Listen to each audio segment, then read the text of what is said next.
We are now ready to meet the fresh personality. Fresh personality is the most common of all the personalities, and they love the scent of fresh air, cut grass, and seawater. They are direct, hardworking, objective, humorous, observant, and efficient. They have a natural grasp of logistics and can quantify operations and plans easily. People with fresh personality are called functional extrovert, which means they enjoy talking and engaging with others, but can adopt a role of listener whenever needed. They value tradition and experience.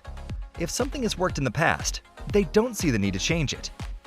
They are also task-oriented thinker and like dealing with people, so they tend to succeed as managers.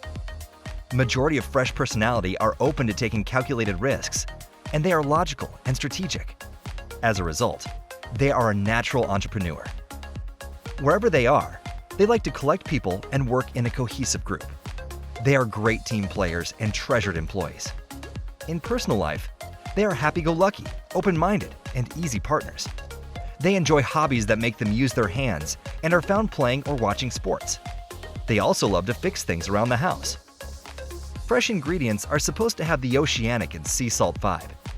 They have to capture the scent of outdoor breeze and the mist of surf crashing on rocks. Some ingredients are cut grass, spearmint, basil, anise seed, camphor, and eucalyptus. Some of these ingredients, particularly eucalyptus and other mints, can cause decongestion. Think of Vicks VapoRub, Tiger Balm, Happy Nose, and Himalaya Cold Balm, amongst others.